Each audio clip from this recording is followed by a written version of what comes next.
Hello guys, good morning. So welcome back to my YouTube channel. This is Otoboy Shot. So ngayon guys, mayroon tayong isi-share sa inyo. Magpapalit tayo nitong mga suspension na to. So unang papalitan natin yung shock absorber at saka shock mount at saka yung stabilizer link at yung bushing or lower arm assembly, stabilizer bar bushing at saka link. So sundan nyo lang guys yung video. So ito na nga tayo guys, magpapalit tayo ngayon ng suspension. So unang papalitan natin itong lower arm assembly. Yan, itong lower arm assembly dahil maingay na yung ball joint dito. So lumalagotok na yan siya pagkasarap road, pag naghams or pag nagliko. So pangalawa, ito aayusin natin yan. Yan, aayusin natin yan guys. Yan o, yung portion na yan. So may welding works din to, small bushing ayusin natin, tapos yun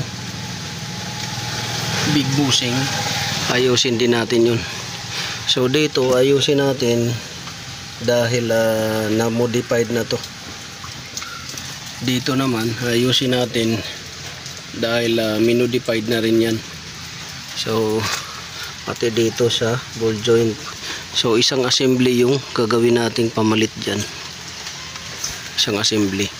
Pangalawa, ito i-check lang natin to kasi ito kung hindi ako nagkakamali parang bago lang to, itong ano na to, tie rod, bagong palit. Tapos dito shock mount sa taas yun, at saka shock absorber. So yung coil spring ibabalik din natin yan, babalik lang natin. So yan yung papalitan natin. Tapos stabilizer bar bushing yan, at saka yung link, stabilizer bar link. So papalitan natin yan, yung link na to. So ngayon tatanggalin natin muna yung, unahin natin pagtanggal to, ito at saka ito, para matanggal natin tong assembly na to. Tapos i-hanger na lang natin yan sa tabi, so para magkaroon tayo ng access at hindi tayo mahirapan. So yun, unang tatanggalin natin ito, tie rod, sunod yung ball joint sa ilalim, tapos ito yung knuckle arm, tapos yung link. So apat sa dalawa, tatlo, apat. Tapos i-hanger na lang natin to dito, hanap tayo ng mahangiran dyan. So yun, sundan nyo lang guys yung video. So yan guys, natanggal na natin. So ito nakahanger na lang to, tie rod end nakahanger, pati itong knuckle arm at saka caliper, rotor disc. So nakahanger na lang to, rotor disc, knuckle arm, caliper, saka ito tie rod. So assembly natin tinanggal para hindi na dumami yung tatatanggalin natin. So dito guys, pinutol na lang natin itong stabilizer link dahil loose thread na, pinalawang.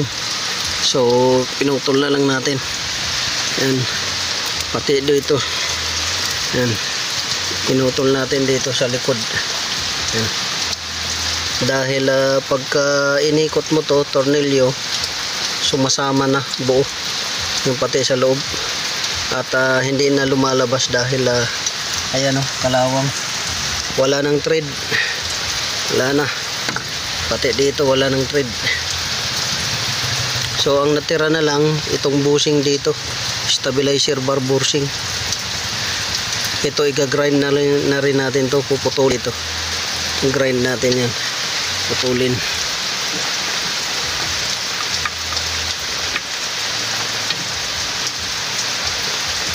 So yan, ito papalitan natin ng buo, kasama na yung ball joint, big bushing, small bushing, at ating ano rin, ating ayusin yan pag modify. So yan, dito yan, dalawang tornilyo lang tatanggalin dyan, mabubunot na ninyo ito. Bunot na ninyo. So ito yung sinasabi ko, yan yan, ito yung sinasabi ko sa inyo, maluwag na siya yung bushing dyan, maluwag na, shock mount bushing, yan yan, pit na siya, talagang ano na siya, pisat na siya. Tapos ito ay kinalawang na rin yung shock absorber. So papalitan natin to ng buo ito.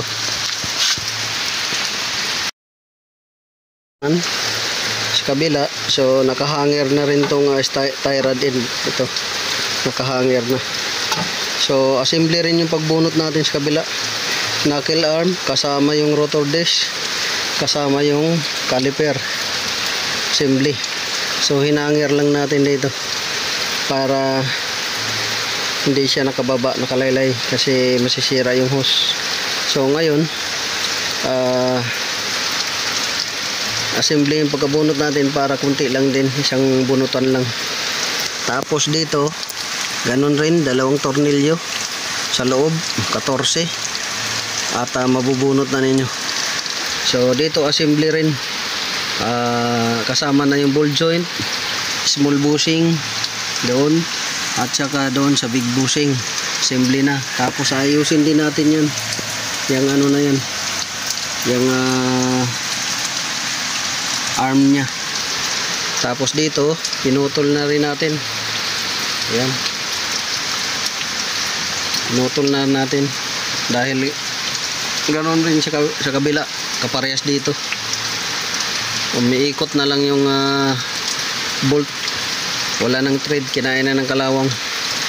At ito naman ay kinalawang na rin at putok na yung shock absorber nya.